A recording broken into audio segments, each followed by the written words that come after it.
তেজ্যপুত্র করেন। প্রচলিত আইনে তেজ্যপুত্র কোথাও থাকতে পারে, কিন্তু ইসলামে তেজ্যপুত্র বলতে কোনো কিছু নবী করিম সাল্লাল্লাহু আলাইহি ওয়াসাল্লাম পরিষ্কারভাবে নিষেধ করেছেন। কোন মুসলমান অন্য মুসলমানকে ত্যাগ করে চিরকালের জন্য তার সাথে সম্পর্ক ছিন্ন করে ফেলবে, এটা জায়েজ। লা ইয়াহিল্লু লিমুসলিমিন আন ইয়াহজুরা আখাহু ফাওকা সালাসি লায়াল। 3 দিনের বেশি কোনো মুসলমানের সাথে অভিমান করে সম্পর্ক ছিন্ন করা জায়েজ আছে? নেই। এখন সন্তান খারাপ, যত খারাপ হোক, আপনি সন্তানকে তথাকথিত তেজ্যপুত্র করলেন, করে কোনো সম্পদ দিলেন না, বঞ্চিত করলেন, আল্লাহর কাঠগড়ার আসামি হবেন।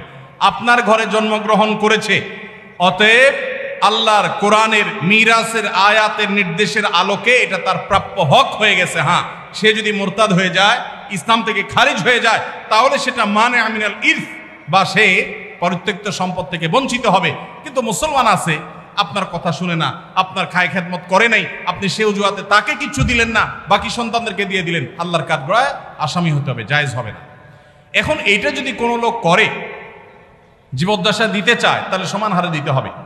এক সাহাবী নবীজিকে এসে বলছেন, ইয়া রাসূলুল্লাহ, আমার সন্তানকে অমুক ছেলেকে আমি এটা দিয়েছি। নবী সাল্লাল্লাহু আলাইহি ওয়াসাল্লাম বলেছেন, বাকি সবাইকে দিয়েছো? বলেন না, দেই নাই। তখন নবী সাল্লাল্লাহু আলাইহি ওয়াসাল্লাম বলেছেন, ইত্তাকুল্লাহ ওয়া আদিলু বাইনা আওলাদিকুম, আল্লাহকে ভয় করো আর সন্তানদের মধ্যে সমতা বজায় রাখো। এই জন্য ভাইরা, এই জুলুম করা যাবে না। ইসলাম আমাদেরকে সাম্য এবং ইনসাফ শিখিয়েছে, সেটা আমাদের সব ক্ষেত্রে করতে হবে। এমনকি শত্রু হলে তার সাথেও আমাকে ইনসাফ করতে হবে। আমাদের কষ্ট হয়, আমার সাথে কারো শত্রুতা আছে, সে আমার সাথে শত্রুতা করে, কিন্তু তার বেলায় কোনো সাক্ষ্য দেওয়ার প্রশ্ন আসলে আমি সত্য সাক্ষ্য দিলে তার পক্ষে যায়, আমাদের দিতে মন চায় না। কিন্তু এই দেওয়াটাই হলো ইমানের দাবি। আল্লাহ বলেছেন, ওয়ালা ইয়াজরিমান্নাকুম শানাআনু কওমিন আলা আল্লাহ তা'দিলু ই'দিলু হুয়া আকরাবু লিত-তাকওয়া। কারোর সাথে শত্রুতা আছে দেখে আপনি ইনসাফ করবেন না, এটা জায়েজ আছে? এজন্য বাবাজিরা সাবধান, সন্তান সন্ততিদের মধ্যে কোনো প্রকার হেরফের করবেন না, এটা জায়েজ নাই। সেই সন্তান যদি খারাপ হয়, সে আল্লাহর কাছে দায়ী হবে, ভিন্ন কথা। তো আপনি তাকে সম্পদ থেকে বঞ্চিত করতে, হ্যাঁ, যেটা আপনি করতে পারেন, একটা সন্তান নেককার, মাদ্রাসায় পড়ে, দিনদার, ওকে একটু সম্পদ বাড়ায় দিলেন তার দিনদারিতার কারণে, সেটা জায়েজ আছে। কিন্তু একজনকে টোটাল বঞ্চিত করলেন, আরেকজনের নামে সব লিখে দিলেন, এটা কিন্তু জায়েজ হবে।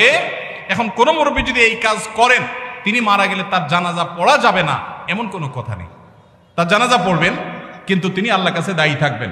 সন্তানদের কর্তব্য হলো, বাবা যাকে বঞ্চিত করছে আমাদের ভাগ থেকে তাকে দিয়ে আমরা ব্যালেন্স করে ফেলবো, তাহলে আশা করা যায় আল্লাহ তাআলা বাবাকে হয়তো মাফ করবেন।